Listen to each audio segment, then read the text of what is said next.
Magandang araw po.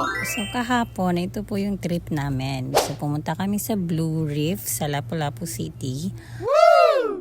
Tamang-tama po talaga to dahil sa napakainit na panahon. Opo, nice. So bago ako pumunta, as you can see, bumili po ako ng sunblock. Nakikita niyo yung basura? Oo, pumunta muna ako sa Metro para bumili ng sunblock for me and for my kids. Hindi na namin nakunan ng video yung pamimili namin ng ng baboy tsaka isda for grill. Kasi nga po napakainit tsaka busy. So yon, dumating na rin kami dito sa Blue Reef. So let's park. So before, ngayon lang po ako nakabalik. Before, may bayad po yung cottage nila. Pero ngayon po, wala na. Pero yung entrance fee per head ay tumaas. So 150 per head yung kanilang entrance. Ayun, bayad na tayo. So yun, punta tayo sa cottage namin. Yung cottage namin malaki since madami kami. Nice. So bibigyan nila kayo ng cottage na fit kung ilang tao kayo. At nakita na kami ng mga bata ko at may dala din silang pagkain. Nice.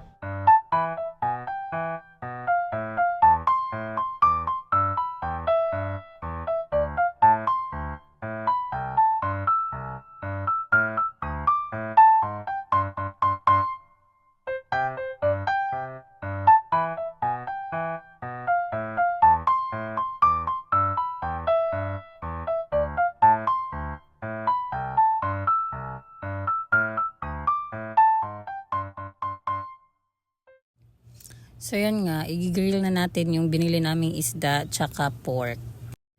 Anyways, bawal po magdala ng dito, kutsilyo dahil may chopping area sila at provided nila yung knife.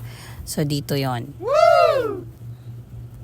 At saka may area din sila for cooking if magdadala kayo ng butane or anything nalulutuin. Nalulutuin pala, ano ba yon? So napakaganda ng dagat kasi mataas yung dagat.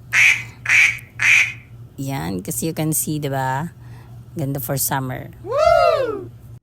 Enjoy na enjoy yung mga bata, pati yung baby boy ko. At itong bunso ko, mamaya maliligo na to. Pero bago yan, tapusin muna natin to. Hindi pa nagigrill yung katabi namin. So sayang yung uling, kaya may teknik tayo dito. At pagkatapos naming magluto, naligo na kami. Ay, kumain pa pala kami nito. Pagkatapos ay naligo na.